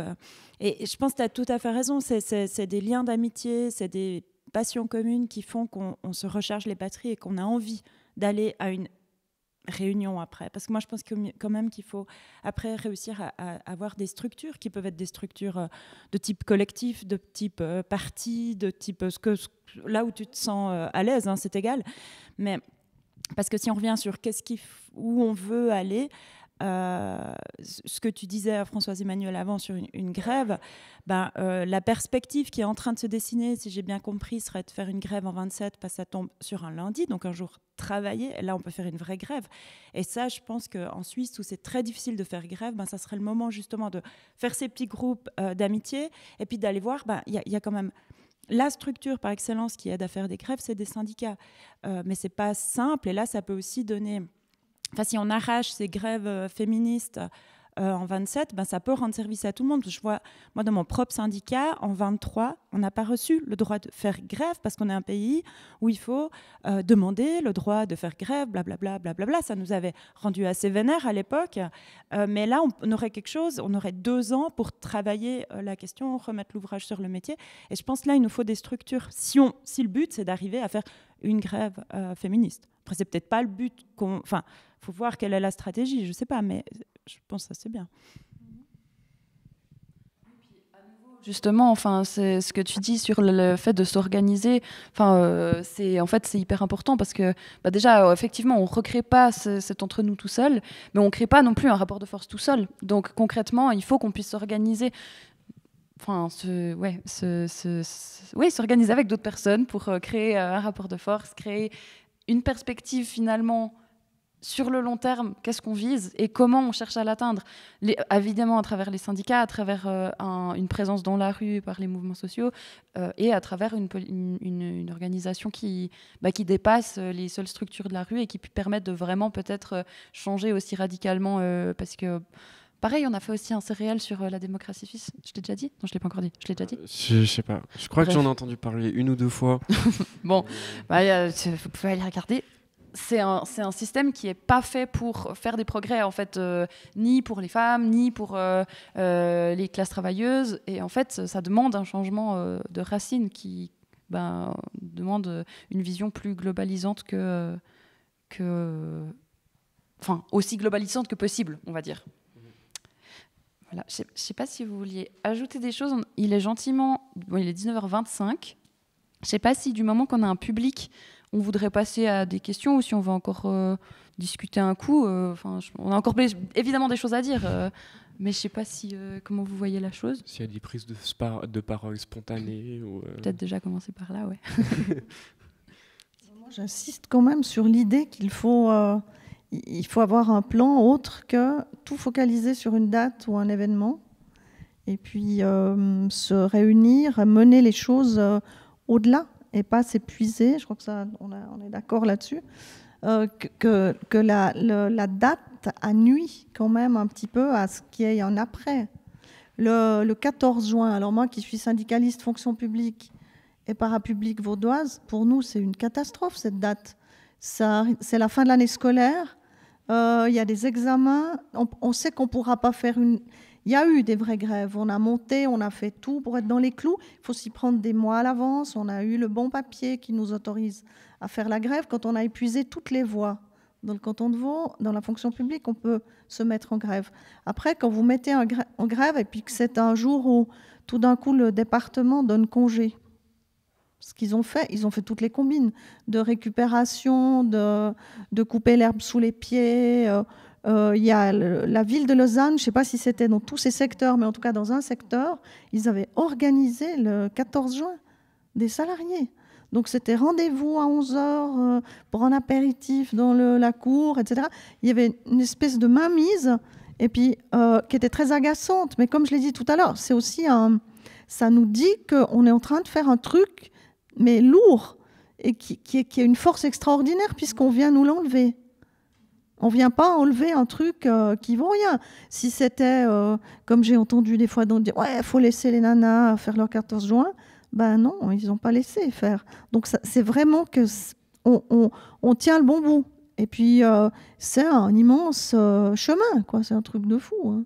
Moi, je pense, voilà, là, ma chère Teresa Claramunt, là, ça fait combien de générations, là? On est à 5 générations derrière elle, quoi. Voilà. Donc, il faut peut-être qu'on prenne la mesure que faire un pas d'émancipation des femmes, c'est faire avancer toute la population. C'est un acte révolutionnaire, même quand c'est un petit truc. Le frigo pour l'allaitement.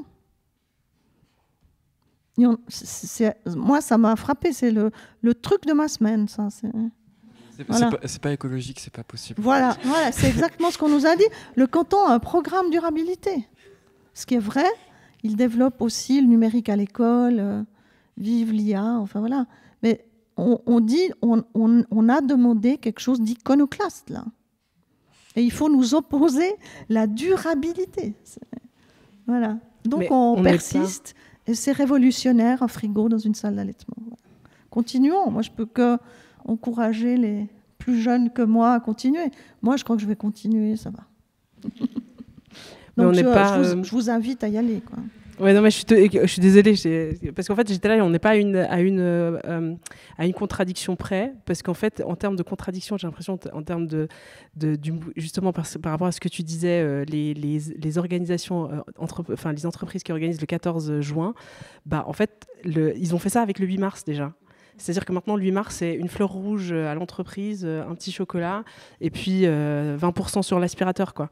Et le truc, c'est que maintenant, je ne sais pas si tu as vu aussi, mais le 14 juin, de plus en plus, il y a aussi des offres commerciales pour le 14 juin. Oui. J'ai raté quelques occasions. Oui. Donc, tu auras le frigo et les occasions. Mesdames. Faut profiter pour acheter le frigo. Et voilà, oui. Acheter le frigo le 14 juin. Voilà, oui. Mais oui, c'est vrai, c'est qu'il y a une volonté. Pardon, vas-y. Non, j'allais dire, bien sûr, non, mais c'est catastrophique. Mais bon, tout le monde sait ici que le capitalisme réussit à récupérer tout et n'importe quoi. Mais juste pour rebondir, mais de manière tu as tout à fait raison dans ce que tu dis, mais moi, il y a quelque chose qui en même temps me dérange un peu. Je ne sais pas où on fait faux en tant que force syndicale. Enfin, je dis on de manière très générale. Mais si le 14 juin, ce n'est pas une bonne date, parce qu'après, les enseignants partent en vacances... tout le monde part en vacances. Tout le monde part en vacances, c'est ça. Alors oui, c'est juste avant l'été, mais... et je sais que dans le canton de Vaud, les enseignants, c'est une grande force. Le corps enseignant est une grande force de mobilisation pour les grèves, et tant mieux, parce que voilà. Donc c'est super, mais alors après, bien sûr, il y a les vacances horlogères et tout ça, mais il faut réussir à aller chercher les travailleuses. Je dis pas que toi tu le fais pas, hein, c'est pas ça, mais ça me dérange quand j'entends du coup la mobilisation elle a raté parce qu'après ils avaient 5 semaines de vacances. Puis je sais pas comment faire. Moi je suis enseignante aussi, j'ai aussi des tonnes de vacances, hein, donc je veux pas jeter la pierre contre mon propre corps professionnel, mais je trouve que là il y a un problème. Parce qu'il n'y a pas que les enseignants, les enseignantes, et il y a plein de gens qui bossent, et je ne vois pas pourquoi ça poserait un problème. Alors ça pourrait peut-être décaler d'un mois, mais je ne sais pas. On a vu vraiment, on voit un changement d'activité syndicale à partir du mois de juin jusqu'au mois de septembre, qui coïncide avec beaucoup de personnes en vacances quand même. Après, ce qu'il y a, c'est que dans un mouvement syndical, normalement, il y a un problème, et puis on construit une lutte en crescendo jusqu'à une grève. Et la date de la grève, elle dérive d'un mouvement. Alors que là, on s'est trouvé, en tout cas pour moi, ça a été frappant dans ma pratique syndicale. Pour la première fois, j'étais devant un rétro-planning pour arriver au 14 juin. Puis ça, c'est quelque chose d'un peu particulier. Voilà. Il y a aussi on a vu aussi la difficulté qu'il y a sur le terrain pour soutenir les revendications au-delà du 14 juin. Puis là, à la limite, peu importe qu'il y ait des vacances ou pas, ou l'été, hein, simplement qu'il fait beau ou pas, mais ça a été très difficile. Il y a des groupes qui l'ont fait, mais ça ne s'est pas tenu partout, de se rappeler, somme toute, qu'il y avait, on a des revendications, et que ces revendications, il faut les porter jour après jour, ou mois après mois, enfin que c'est des trucs qu'on ne va pas obtenir sur une explosion, même si cette explosion elle a été géniale, quoi. Ce 14 juin, il va rester dans les mémoires. Mais que ce soit la révolution ou des actes plus simples, même si moi je pense qu'il y a un petit bout de révolution dans des actes simples, mais c'est du quotidien, c'est ça. Et puis, je pense que c'est l'enseignement de ce 14 juin, c'est qu'il ne faut jamais lâcher, puis il faut y aller tous les jours, ou presque, et l'introduire dans sa pratique. Voilà, et pas lui laisser Sinon, il y a de temps en temps une explosion avec ce que ça peut avoir de bon ou de mauvais.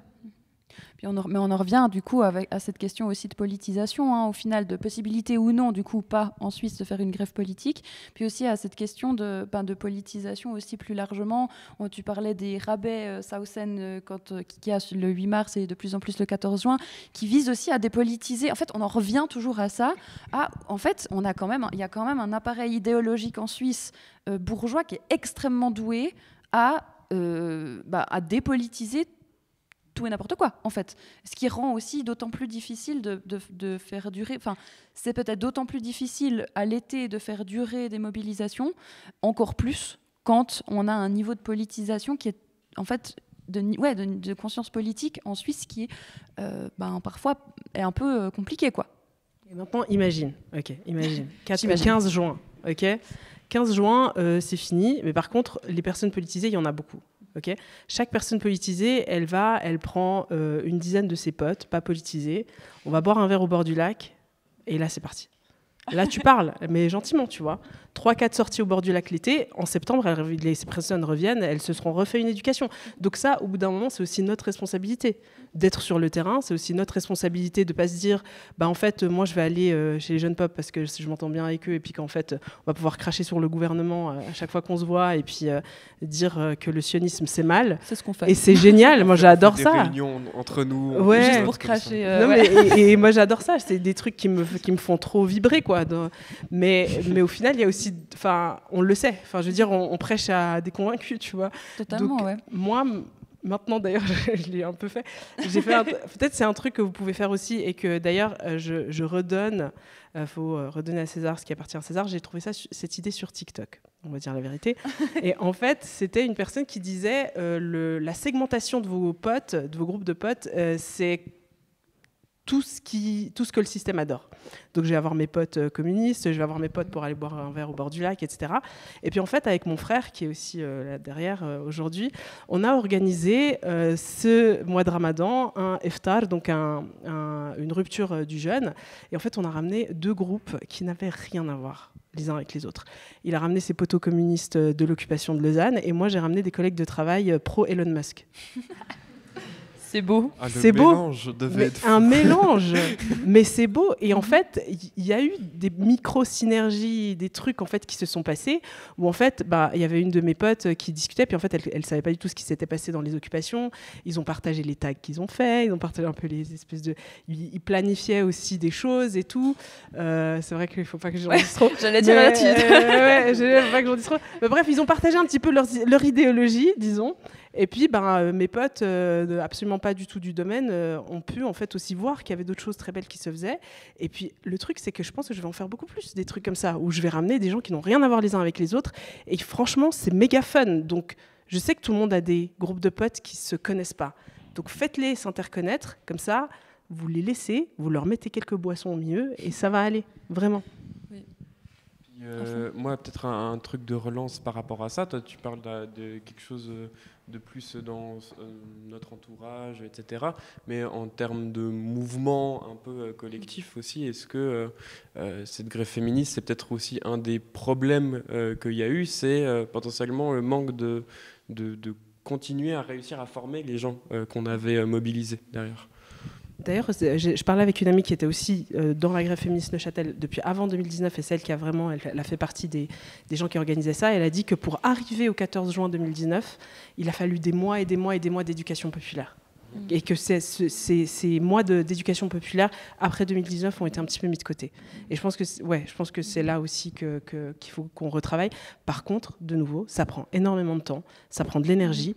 Et ça prend aussi beaucoup, beaucoup, beaucoup de patience. Parce que regarder quelqu'un dans les yeux et lui dire « s'il te plaît, je suis humaine, traite-moi comme un humain » et qui te dit « non », il en faut de la patience pour essayer de rééduquer ça, quoi.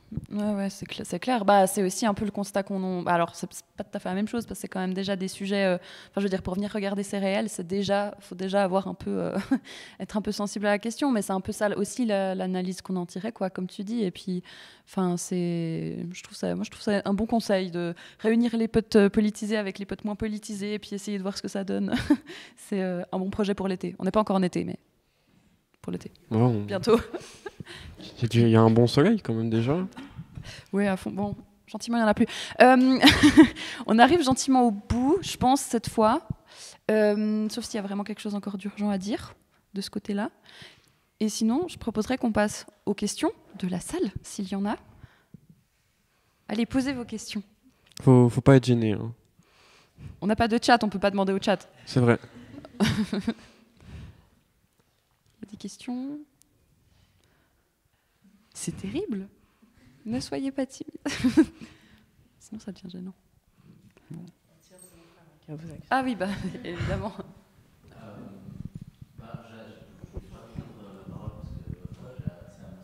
Je crois qu'il faut un micro, attends.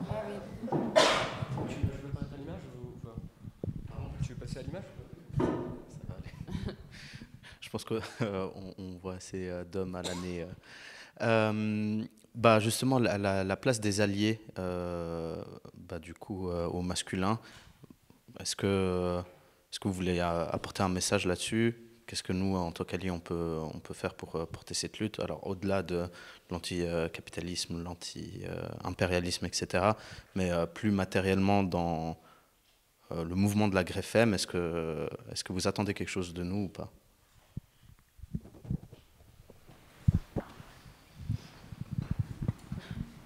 Oui. Disons que dans tous les mouvements de la grève féministe, le 14 juin, le 8 mars, et si je pense aussi à ce qui se passe dans d'autres pays, comme l'Espagne qui fait une grève, le 8 mars, il y a une grève féministe avec des vrais arrêts de travail, même si ça concerne peut-être pas des pans aussi grands qu'on peut fantasmer depuis ici, mais quand même, c'est une réalité. Puis c'est clair qu'il y a un appel à ce que le travail soit fait, c'est-à-dire que les enfants puissent être amenés à l'école, par exemple, des choses comme ça. Alors ça, c'est le premier truc. Puis après, évidemment, l'appel, il est que ce ne soit pas limité à une date. Et puis moi, je suis convaincue que l'émancipation des femmes, c'est l'émancipation de la plus grande partie de la population, qui est une classe prolétaire, une classe ouvrière. Donc oui, si on se bat, qu'on veut être plus que la majorité, sachant qu'il y a une part des femmes qui vont rester sur des positions de la domination masculine, oui, il faut que les hommes fassent aussi des choses. Puis qu'on partage... les luttes, oui. En tout cas, moi, je suis partisane de ça. Voilà. Donc, j'ai animé un groupe non mixte pendant un bon moment pour mener au 14 juin 2019. Il est resté en vigueur, en vie pendant un certain temps. Après, il a connu un peu des soucis. Maintenant, il a évolué dans une autre forme. Il a changé de nom avec beaucoup d'autres personnes. On voit bien que alors moi, j'étais pas du tout pour les trucs non mixtes. Ça m'a vraiment coûté. Donc, j'ai vu que c'était bien, qu'il y avait des choses à en tirer. Et puis, au final, je pense que c'est pas suffisant. Voilà. Donc, c'est sûrement des moments. Et puis, il y a des éléments intéressants dans le non-mixte. Et puis, si on veut renverser la table, il faut avoir des alliances, parce qu'on a des alliances objectives à renverser la table, quoi. Voilà. Parce qu'au-delà du genre, il y a tous ces combats... de classe, quoi. Donc moi je réponds oui, bien sûr, on attend.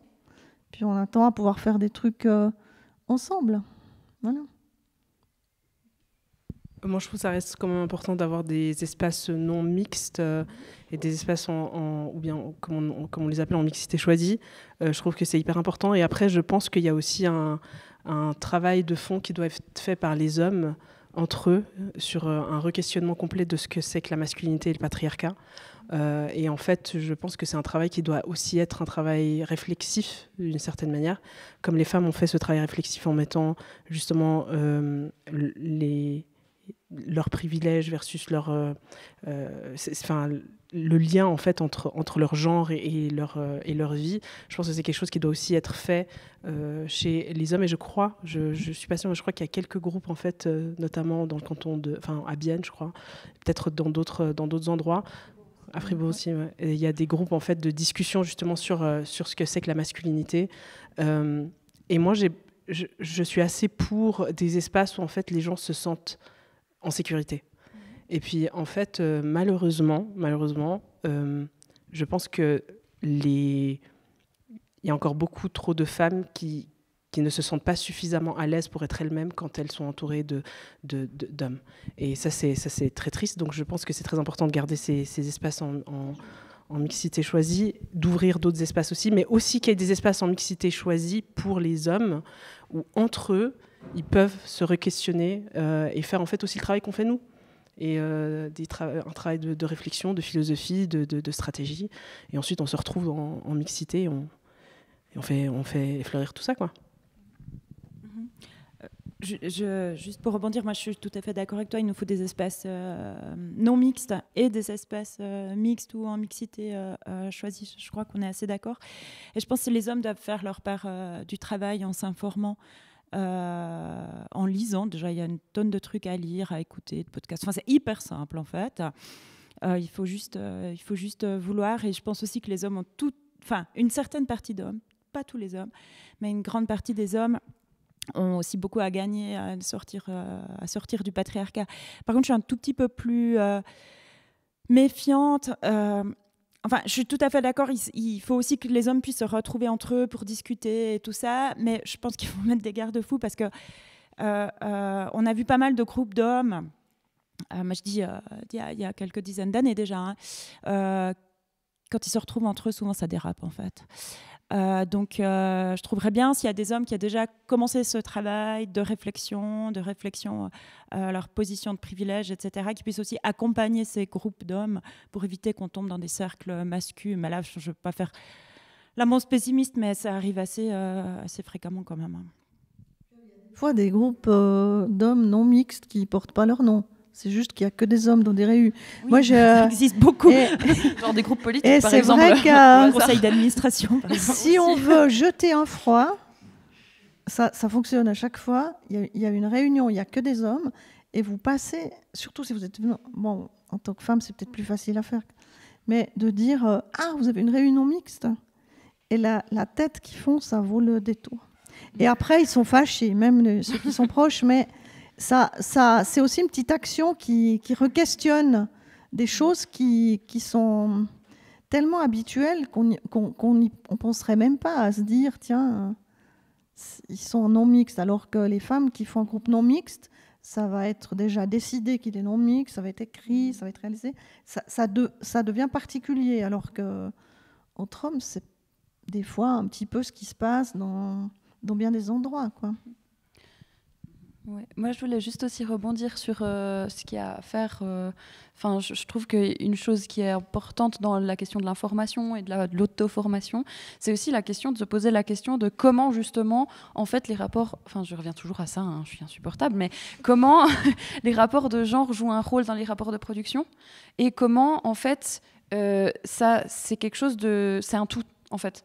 Parce que je trouve que ça aide aussi à comprendre, du coup, quelle place prendre et quelle place adopter, quelle place on a, pas seulement en fonction de si on est un homme ou une femme, mais aussi si on n'est ni un homme ni une femme, si on est prolo ou si on est bourgeois ou si on est petit bourgeois, enfin tout ça, ça joue un rôle en fait. Et je trouve que c'est hyper important de se poser cette question-là, pas seulement sur soi-même, mais sur comment s'imbriquent ces différents rapports et comment les rapports de genre s'imbriquent dans les rapports de production, parce que en fait c'est interdépendants, quoi. Enfin, actuellement, le capitalisme bénéficie du patriarcat et vice-versa, quoi. Donc, on peut pas... on est obligé de les penser ensemble. Et je pense que ça, c'est super important pour trouver sa place dans ce combat aussi. Enfin, pour moi, en tout cas, c'était vraiment un peu la révélation. Enfin, c'était significatif, quoi. Est-ce qu'il y a d'autres questions ? Allez, la voie a été ouverte. Non ?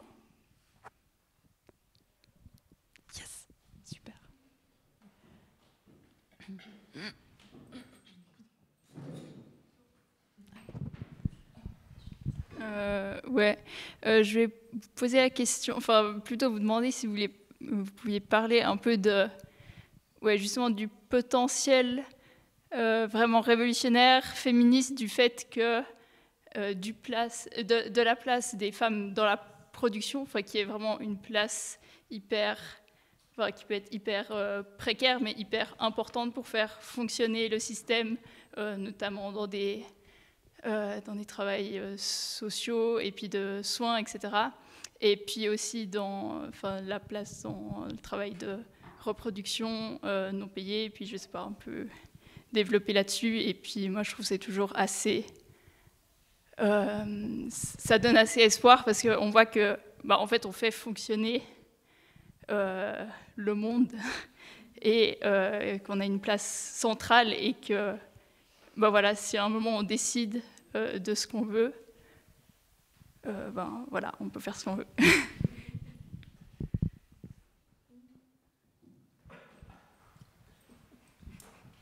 Je sens que ça amène de l'eau à mon moulin, je ne sais pas pourquoi.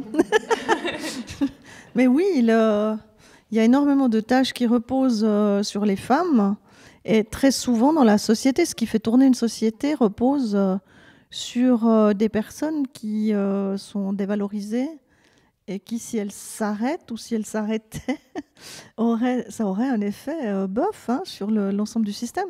Donc c'est clair que c'est pour ça aussi que les employeurs ils prennent toutes les précautions du monde pour éviter que les salariés se réunissent et puis comprennent enfin la force qu'il et elles. Puis souvent, si on parle des soins, c'est souvent elles qu'elles ont dans les mains. Où vous avez aussi des lieux très touristiques, et puis vous vous dites, tous les gens qui bossent aux cuisines, tous les gens qui bossent à l'arrivée des marchandises, s'ils s'arrêtaient, il n'y a plus de tourisme dans cette ville. Et qu'est-ce qui fait que ça ne se passe pas? C'est là qu'on a le nœud de notre questionnement. Et que voilà, il faut absolument travailler à s'organiser, à se rencontrer, à discuter, et puis à prendre conscience de la force qu'on a. Évidemment, ça va à l'encontre aussi de tout ce qu'on peut nous dire de moralisateur, hein, du style il faut être gentil, être content déjà de ce qu'on a. Puis il y a ce que toi tu rappelais en Suisse, quand même ce sentiment. Je lisais un sondage qui était en ligne hier ou avant-hier, où question sur l'impression qu'ont les Suisses face à leur argent et l'impôt. Et il y avait 3 personnes sur 4 qui disaient qu'elles pouvaient faire face sans problème à une dépense inattendue. Et puis on sait qu'il y a des statistiques qui nous montrent, qui sont pas, on n'a pas demandé aux gens, c'est des statistiques. On sait qu'en Suisse, il y a une majorité de gens qui ne peuvent pas faire face à une dépense inattendue de 2005 ou 3000 francs sur une année. Donc il y a un hiatus de savoir qui on est. Je pense qu'il y a un monstre boulot je crois que c'est toi qui as parlé d'éducation populaire. C'est un truc voilà, où je me dis que syndicalement, on essaye d'axer notre action là-dessus, mais si on avait 36 heures dans la journée, on en ferait davantage. Mais c'est sans doute, moi je sais pas, en ressortant d'ici, je me dis qu'il faut qu'on reparle de ça pour accentuer ce volet. C'est essentiel, l'éducation populaire. Et le jour où, dans les EMS, il y a une grève, puis là, alors il y a évidemment le chantage sur qu'est-ce que vous allez faire de ces personnes âgées. Dans l'enseignement, c'est les enfants sont pris en otage. On entend ça à chaque grève. Il y a aussi tout ce qui interdit de faire effectivement une grève réelle, parce qu'il y a des obligations de service minimum, et puis le service minimum, avec les politiques d'austérité, par exemple dans un hôpital universitaire comme le CHUV, si vous mettez dans une colonne ce qu'est le service minimum de grève et puis ce qu'est le service effectif de tous les jours de l'année, il y a de moins en moins de différence. Donc le jour où il y a une grève, il faut organiser le service minimum. Les patients, ils ne vont pas voir de différence. Alors tant mieux peut-être pour eux, mais il n'y aura pas de différence avec un jour normal. Il n'y a rien de visible, quoi. Mais oui, elle est bien, cette question. Moi, je pense qu'on a de l'or dans les mains. Il faut qu'on l'exploite, quoi. Voilà. Il y avait une idée des rêves que j'ai vue du Japon, où en fait, tout le monde travaille, mais personne ne prend d'argent. Et là, ça fait vraiment mal. Parce que du coup, en fait, il y avait plus personne ne prenait les factures de rien du tout. Les transports étaient réellement gratuits. Et en fait, là, le pouvoir a directement... il a vraiment pas fait long parce qu'en fait, tout allait bien. Tout le monde était très content. Mais c'est juste qu'il n'y avait pas d'argent qui rentrait dans les caisses. Et je pense que ça, c'est peut-être aussi une manière de faire, de se dire, si on fait grève, OK, on continue à travailler, mais il n'y a personne qui paye un centime. Donc, tout ce qui est de l'ordre des achats, à la Migros, je passe à la caisse, mais merci, au revoir.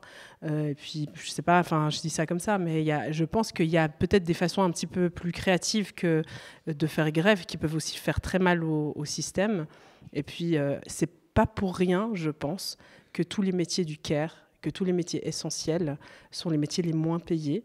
Et en fait, je suis assez hallucinée que, malgré tout ce qui s'est passé pendant le Covid, et malgré le fait que on était sur nos balcons à applaudir les infirmiers et les infirmières, en fait, le premier truc qu'on fait plus tard, c'est genre littéralement de leur couper l'herbe sous le pied.